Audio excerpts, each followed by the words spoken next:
कौन कहेगा तुमको कि तुम निश्चर कुल की दारा हो, लंका के उस मरु जंगल में सुरसर की पावन धारा हो। हे देवी तुम्हारे दुख देख मैं भी अति दुखित हो रहा हो, तुम रोती हो प्रत्यक्ष उधर में मन में इधर रो रहा हो। परमात्मा कहते देवी तुम्हारे इस चित्रण को देख करके मेरे मन में बहुत श्रद्धा उत्पन्न हुई है। यदि मेरे द्वारा किए हुए कर्मों का कोई पुण्यों का फल तेरे पति को जीवित कर पाए तो मैं अपने सुकृत दान कर सकता हूं, लंका की राजपतोहू का इस भांत मान रख सकता हूं। तुम्हारे लिए मुझे क्या करना है आदेश करिए। सुलोचना ने कह दिया नहीं नहीं, एक दिन तो सबको जाना ही पड़ता है, और जब सबको जाना ही पड़ेगा तो आज मैं जीवित करके क्या करूंगी, मुझे मेरे पति का शीश दे दो। मैं अपने पति के साथ आज जो मुझे सौभाग्य प्राप्त हो रहा है वह फिर नहीं होगा। सत्य का प्रभाव कुछ ऐसा है, वह तो आखिर ही पड़ता है। तुम इतने ऊंचे पद पर हो, राघव का मस्तक झुकता है। रघुनाथ जी कहते हैं देवी तुम इतने ऊंचे पद पर हो, तुम्हारे इस पद की गरिमा को देखा जाए तो राघव का भी मस्तक झुक रहा है। शीश ला करके दिया। सुग्रीव को संदेह हुआ ये मायावी राक्षसों की पुत्र वधू है, कहीं कोई बात ना हो जाए। अगर ये सतवंती है तो इसके पति का कटा हुआ शीश हंस दे। आहा, मरे हुए पति के शीश ने हंस करके संसार को बता दिया दुनिया में सुलोचना के समान कोई भी पतिव्रत धर्म को धारण करने के लिए यथोचित श्रेष्ठ हो ही नहीं सकते। आहा, सुलोचना के लिए परमात्मा मस्तक झुकाए हैं। क्यों? उसने अपने पति के लिए, पति की चरणों के लिए कितनी श्रद्धा बनाई है।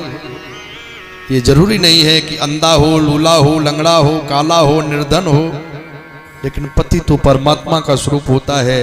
ये मोक्ष में जाने के लिए साधनों का धाम है। अनुसुईया माता ने महाराज अत्रि की इतनी सेवा करी, वह परमपिता परमात्मा उनके घर में नारायण प्रभु दत्तात्रेय के रूप में उत्पन्न भये। चंद्रमा के रूप में ब्रह्मा जी का प्राकट्य हुआ।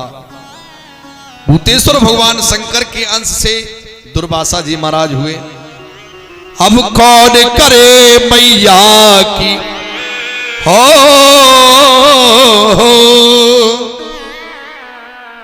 अब कौन करे मैया की ए भाग्य की सराहना।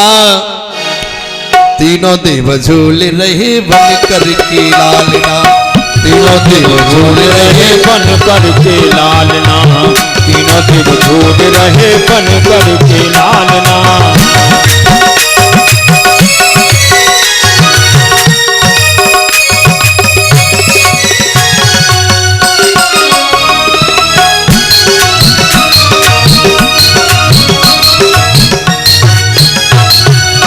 कौन करे मैया के भाग्य की सराहना, कौन करे मैया के भाग्य की सराहना, कौन करे चंद्री के भाग्य की सराहना, कौन करे मैया के भाग्य की सराहना।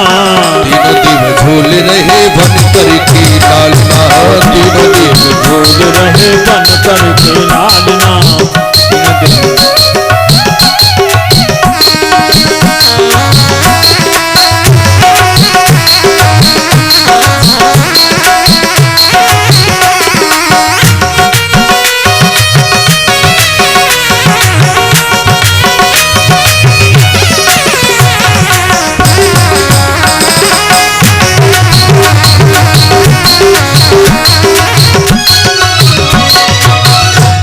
अनसुईया मैया की जय हो, भोलेवा के वे हरि लाल की जय हो। सज्जनों, सबके अपने अपने कर्तव्य हैं, धर्म हैं।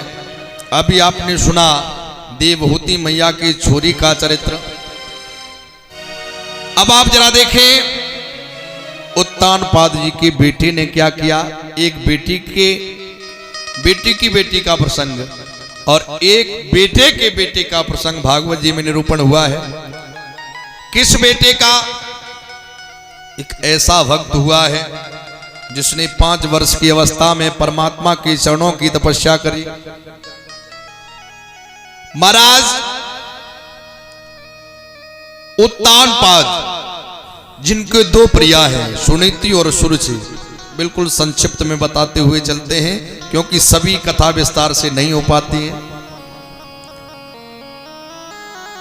ध्रुव जी को माता सुरसी के कट वचन हृदय पर लग गए, विदीर्ण हो गए।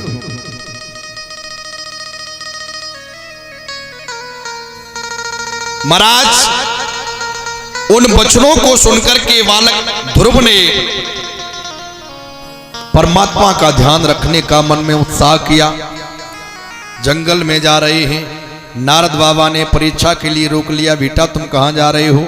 जंगल में हिंसक जानवर तुम्हारा भक्ष्य कर जाएंगे, तुम्हें मरना पड़ेगा, इसलिए तपस्या की उम्र तुम्हारी नहीं है, लौट जाइए। बालक ध्रुव कहता है घर लौटूंगो तब ही जब सर्वोत्तम पद पाऊंगो, नहीं तो मुनिवर घोर तप करत करत मर जाऊंगो। मैं तो मर सकता हूं, लेकिन परमात्मा की जब तक प्राप्ति नहीं हो जाती तब तक लौट करके नहीं जामेंगे।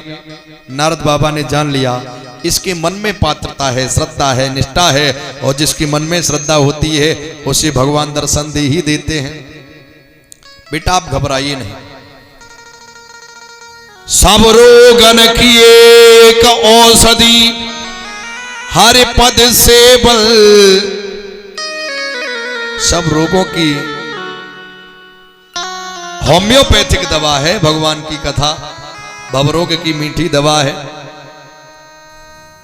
इसका ध्यान करने से, सेवन करने से मन निर्मल हो जाता है, और जिसका मन निर्मल हो जाता है उसे भगवान दर्शन दे देते हैं।